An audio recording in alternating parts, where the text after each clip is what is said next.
Hi friends, welcome to today's session, and today we are going to discuss about Operation Pangea 14. And in this session we'll first discuss what is Operation Pangea. Then we'll discuss about the significance of Operation Pangea 14. Then we'll discuss a few points about Interpol, as this program is initiated by Interpol only. And then we'll discuss about the Interpol notices, and finally we'll wind up this session by discussing Interpol and its relationship with India. So this is how I plan this session. Let's now start.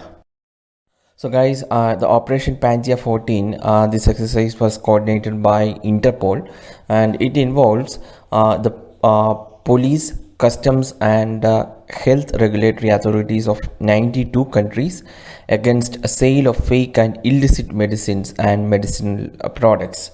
And Indian agencies also participated in the operation, and Central Bureau of Investigation, that is the nodal body for the Interpol in our country, and it showed that criminals were continuing to cash in on the huge demand for personal protection and hygiene products due to COVID-19 pandemic. So many illicit developments is taking place regarding this. So to tackle this, Operation Pangea has been launched, and we'll now discuss what is the significance of this particular operation. So friends, the online sale of illicit medicines continues to pose a threat to public safety, which is why operations such as Pangea remain vital in combating this global health menace. Criminals were continuing to cash in on the huge demand for personal protection and hygiene products due to COVID-19 pandemic. So that is the significance of this particular operation.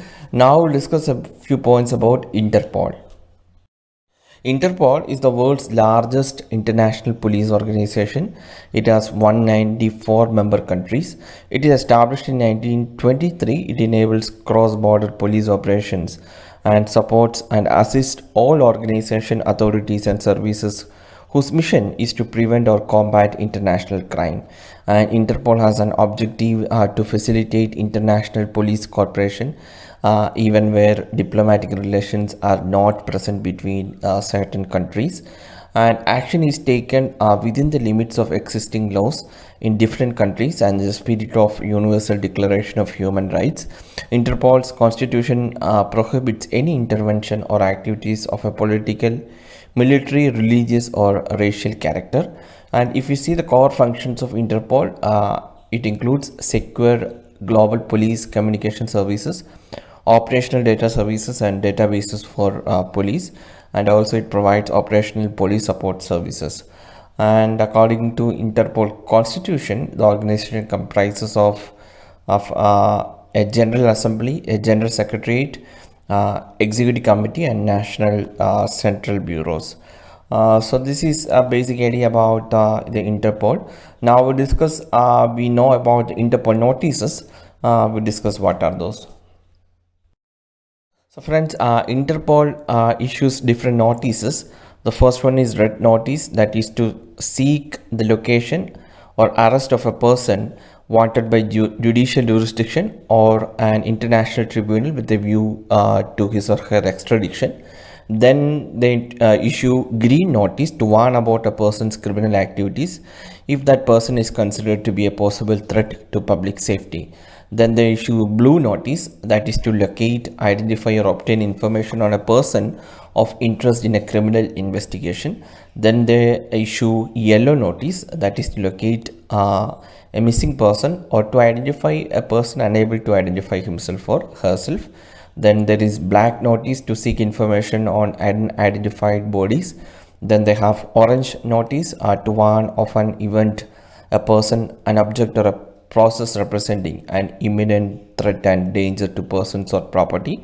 Then they have the purple notice, that is to provide information on modus operandi, procedures, objects, devices or hiding places used by criminals. Then they have the UNSC special notice to inform Interpol's members that an individual or an entity is subject to UN sanctions. So these are important notices issued by Interpol. So please have a look at this and try to understand. Now we'll discuss a few points about Interpol and India. The Central Bureau of Investigation is designated as the National Central Bureau of India, and it is the nodal agency with regard to Interpol in India. And notices can also be used by United Nations, international criminal tribunals, and International Criminal Court to seek persons wanted for committing crimes within their jurisdiction, notably genocide, war crimes, and crimes against humanity. And in the Interpol has issued a red corner notice in the past against the fugitive diamond merchant Nirav Modi's brother Nihal in connection with the multi-billion-dollar Punjab National Bank scam case. So at times Interpol issues notices, and it comes always in news. So it's a very important body with regard to your preparation. Comes under international organization head. So that's all for today. We'll meet tomorrow with another topic. Thank you for watching this lesson.